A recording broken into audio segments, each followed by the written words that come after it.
Hey guys, I hope कि आप सभी बहुत अच्छे होंगे। और आज की वीडियो में हम बात करने वाले हैं कि जो आरटीआई है वो काफ़ी सारे डिपार्टमेंट्स में लगाई गई थी। तो उसी में से एक आरटीआई जो डब्ल्यूआरडी डिपार्टमेंट में लगाई गई थी, तो उसका रिप्लाई क्या आया है उसके बारे में बात करेंगे और क्या जो है सवाल किए गए थे। तो चलिए फटाफट से देख लेते हैं।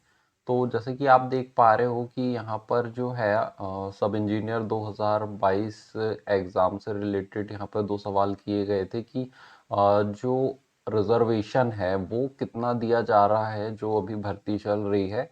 और सेकंड जो था कि एक जो पिटीशन है 6036, तो इसका जो ऑर्डर आया था कोर्ट की तरफ से, तो उसके आदेश के पालन की क्या योजना है, मतलब किस तरीके से जो है उसे फॉलो किया जा रहा है। तो आगे देख लेते हैं कि क्या रिप्लाई आया था इसका।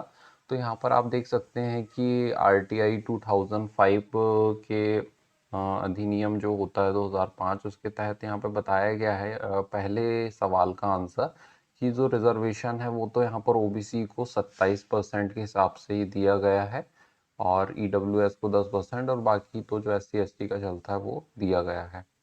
फिर यहाँ पर जो दूसरा सवाल पूछा गया था 6036 पिटीशन वाला, कि उसको किस तरीके से फॉलो किया जा रहा है, तो इसमें यहाँ पर ये बात बताई जा रही है कि जो डिपार्टमेंट है तो उसे अभी जो है न्यायालय की तरफ से कोई भी आदेश यहाँ पर पालन करने के लिए नहीं कहा गया है, और जो कार्यवाही है वो प्रक्रियाधीन है। तो अभी बहुत ज़्यादा जानकारी जो है वर्तमान में नहीं दी जा सकती।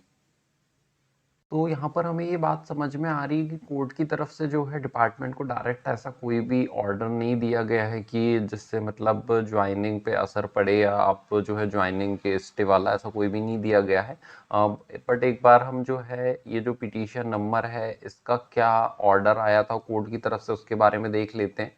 तो यहाँ पर आप जैसे ये देख सकते हो, ये जजमेंट का था। तो इसमें जो है ऊपर तो वही बात दी हुई थी कि जो रिजर्वेशन है वो 50% से ज़्यादा नहीं हो सकता। तो और नीचे जो है ये आप देख सकते हैं कि यहाँ पर जो है 7 वर्किंग डेज में रिस्पोंडेंट्स जो हैं उन्हें पेमेंट फ़ी जो है रिटर्न करने की बात कही गई थी। और साथ ही में जो भी नोटिस ऑफ एप्लीकेशन है, मतलब जो भी जजमेंट होगा तो वो भी उन्हें देने की बात की गई है। तो यहाँ पर रिस्पोंडेंट्स के बारे में देख लेते हैं। तो यहाँ पर आप देख सकते हो स्क्रीन पे कि इन तीन को बनाया गया था रिस्पोंडेंट्स, यानी कि the state of Madhya Pradesh, chief secretary जो वल्लभ भवन है, और यहाँ पर जनरल एडमिनिस्ट्रेशन डिपार्टमेंट और जो पीईबी है, इन तीनों को बनाया गया था। तो यहाँ पर रिस्पोंडेंट्स का सीधा मतलब ये है कि जिसके खिलाफ आप जो है पिटीशन या फिर मतलब केस फाइल हो रहा है, तो यहाँ पर किसी भी डिपार्टमेंट के अगेंस्ट में नहीं रखा गया है इन्हें, बल्कि इन तीनों के अगेंस्ट में रखा गया था। तो यदि कोई भी ऑर्डर वगैरह जो होता है तो वो उसका जजमेंट जो है इन्हें दिया जाता है, ना कि डायरेक्ट जो डिपार्टमेंट है उन्हें। तो इस तरीके से हमें जो है समझ में आ रहा है इस रिप्लाई से कि जो ज्वाइनिंग वगैरह है तो वो डिले किसी मतलब कोर्ट ऑर्डर की वजह से तो नहीं हो रही है। तो हो सकता है कि मतलब जो सीएम है वो खुद से देना चाह रहे हों, और कुछ बिजी शेड्यूल हो इस वजह से वो जो है नहीं दे पा रहे हैं, या फिर और कोई बात भी हो सकती है। बट ओबीसी रिजर्वेशन की वजह से यहाँ पर ज्वाइनिंग डिले नहीं हो रही है। तो इससे तो यही समझ में आ रहा है, और आई होप कि जल्दी से जो है जल्द से जल्द ज्वाइनिंग लेटर आपको देखने को मिलेंगे।